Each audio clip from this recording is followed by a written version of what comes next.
अगर आपके घर में बेटी है तो आज मैं आपसे दिल की एक बात पूछना चाहता हूं। क्या आपको याद है जब आपकी बेटी ने पहली बार आपकी उंगली पकड़कर चलना सीखा था? क्या आपको याद है जब उसने पहली बार आपको पापा या मम्मी कहा था? क्या आपको याद है जब वो स्कूल के पहले दिन रो रही थी और आप उससे ज्यादा परेशान थे? दोस्तों, बेटियां सिर्फ बच्चे नहीं होते, वे माता पिता की धड़कन होती हैं, वे घर की मुस्कान होती हैं, वे वो जगह होती हैं जिसके लिए एक पिता धूप में पसीना बहाता है और एक माँ अपनी इच्छाओं का त्याग कर देती है। हर पिता की आंखों में एक सपना होता है कि मेरी बेटी अच्छी पढ़ाई करेगी, अपने पैरों पर खड़ी होगी, सम्मान के साथ जीवन जिएगी और जब उसकी विदाई होगी तो उसकी आंखों में खुशी के आंसू हों, मजबूरी के नहीं। लेकिन दोस्तों, एक सवाल जो हर जिम्मेदार माता पिता को खुद से पूछना चाहिए, अगर जिंदगी ने बीच रास्ते में कोई ऐसा मोड़ दे दिया जिसकी हमने कभी कल्पना भी ना की हो, तो क्या हमारी बेटी के सपने सुरक्षित रहेंगे? क्या उसकी पढ़ाई रुक जाएगी? क्या उसके भविष्य पर असर पड़ेगा? दोस्तों, आज की ये वीडियो केवल LIC या सुकन्या समृद्धि योजना की तुलना नहीं है, बल्कि यह हर उस माता पिता के लिए एक जिम्मेदारी का संदेश है जो अपनी बेटी को दुनिया की हर खुशी देना चाहता है। और वीडियो की शुरुआत में मैं आपको बता दूं कि आज मैं आपको 3 ऐसे बड़े अंतर क्या बताऊंगा जो LIC जीवन लक्ष्य कन्यादान पॉलिसी या फिर सुकन्या समृद्धि योजना के बीच है और जिन्हें समझे बिना फैसला लेना भविष्य में पछतावे का कारण बन सकता है। इसलिए वीडियो को बिल्कुल भी स्किप मत कीजिए, क्योंकि तीसरा अंतर सुनने के बाद बहुत सारे माता पिता अपना फैसला बदल देते हैं। दोस्तों, अगर आपके घर में भी बेटी है तो कमेंट में उसकी उम्र जरूर लिखिए और साथ में मेरी बेटी मेरा गर्व जरूर लिखिए, क्योंकि मैं दिल से उसकी उज्जवल भविष्य की कामना करूंगा। दोस्तों, आज के समय में शिक्षा का खर्च तेजी से बढ़ रहा है, महंगाई बढ़ रही है, अच्छे कॉलेजों की फीस लाखों में पहुंच चुकी है और शादी के खर्च भी लगातार बढ़ते जा रहे हैं। ऐसे में हर माता पिता सोचते हैं कि बेटी के भविष्य के लिए कौन सी योजना सही होगी। कुछ लोग कहते हैं कि सुकन्या समृद्धि योजना सबसे अच्छी है क्योंकि यह सरकार की योजना है। वहीं कुछ लोग कहते हैं कि LIC जीवन लक्ष्य यानी जिसे लोग कन्यादान पॉलिसी के नाम से जानते हैं, वह ज्यादा बेहतर विकल्प हो सकती है। लेकिन सच्चाई क्या है? दोस्तों, वीडियो के अंत तक मैं आपको एक ऐसा उदाहरण भी दूंगा जिससे आप खुद फैसला कर पाएंगे कि आखिर आपकी बेटी के लिए कौन सी योजना आपकी जरूरत के अनुसार ज्यादा उपयुक्त हो सकती है। इसलिए अंत तक हमारे साथ बने रहिए। सबसे पहले बात करते हैं सुकन्या समृद्धि योजना की। यह भारत सरकार द्वारा समर्थित एक छोटी बचत योजना है जिसमें बेटी के नाम पर निवेश किया जाता है, टैक्स लाभ उपलब्ध होते हैं और समय समय पर सरकार ब्याज दर निर्धारित करती है। इसका उद्देश्य बेटी के भविष्य के लिए बचत को बढ़ावा देना है। लेकिन अब मैं आपसे एक सवाल पूछता हूँ, अगर परिवार के कमाने वाले सदस्य के साथ कोई दुर्भाग्यपूर्ण घटना हो जाए तो क्या निवेश अपने आप चलता रहेगा? क्या परिवार की आर्थिक परिस्थितियां वही रहेगी?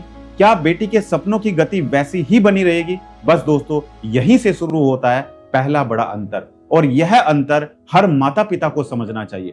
दोस्तों, पहला बड़ा अंतर है बचत और सुरक्षा का अंतर। सुकन्या समृद्धि योजना मुख्य रूप से एक बचत योजना है, जबकि LIC कन्यादान पॉलिसी, जिसको जीवन लक्ष्य के नाम से जाना जाता है, एक ऐसी जीवन बीमा आधारित योजना है जिसका उद्देश्य वित्तीय सुरक्षा के साथ भविष्य के लक्ष्यों की योजना बनाना होता है और पॉलिसी के नियमों एवं पात्रता के अनुसार कठिन परिस्थितियों में परिवार को निर्धारित लाभ भी मिल सकते हैं।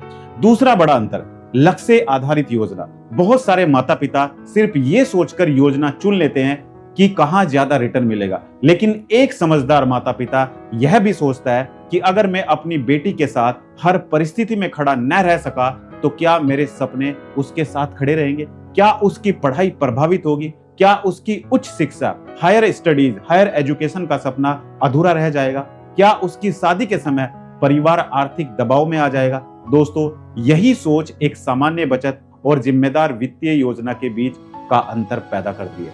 तीसरा और सबसे महत्वपूर्ण अंतर है कठिन समय में मानसिक शांति। अच्छे समय में हर योजना अच्छी लगती है, लेकिन असली परीक्षा बुरे समय में होती है।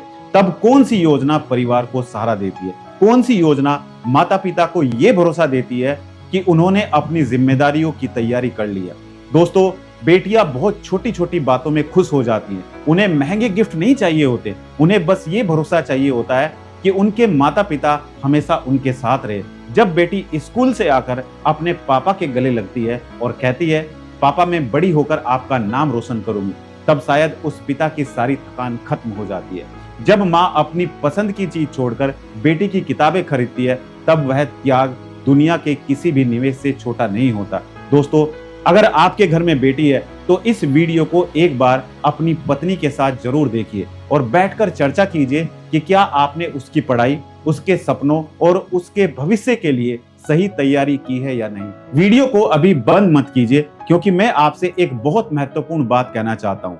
मैं यह बिल्कुल नहीं कह रहा हूँ कि सुकन्या समृद्धि योजना गलत है। नहीं दोस्तों, यह अपने उद्देश्य के अनुसार एक अच्छी बचत योजना है। लेकिन अगर आप बचत के साथ सुरक्षा और लक्ष्य आधारित वित्तीय तैयारी भी चाहते हैं, तो आपको अपनी राय, जिम्मेदारियों, जोखिम क्षमता और परिवार की जरूरतों के आधार पर सही निर्णय लेना चाहिए। किसी भी योजना का चुनाव करने से पहले उसकी आधिकारिक जानकारी, लाभ चित्रण, नियम एवं शर्तों को ध्यान से समझना बहुत जरूरी है।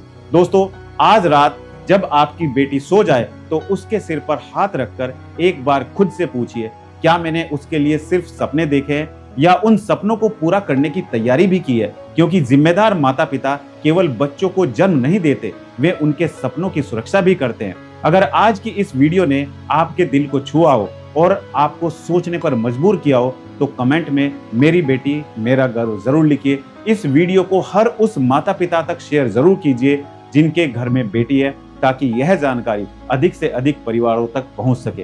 चैनल को सब्सक्राइब कीजिए, क्योंकि यहाँ हम आसान भाषा में बीमा और वित्तीय योजना से जुड़ी एजुकेशनल जानकारी साझा करते हैं, जो परिवार को जागरूक निर्णय लेने में मदद करती है। याद रखिए दोस्तों, बेटियां बोझ नहीं होती, वे भगवान का सबसे खूबसूरत आशीर्वाद होती है। उनके सपनों को किस्मत के भरोसे मत छोड़िए। जागरूक बनिए, जानकारी लीजिए और सोच समझकर निर्णय लीजिए। मिलते हैं अगली वीडियो में, तब तक मुस्कुराइए, सुरक्षित रहिए और अपनी बेटी के सपनों की रक्षा कीजिए। बहुत बहुत धन्यवाद। जय हिंद, जय भारत, वंदे मातरम।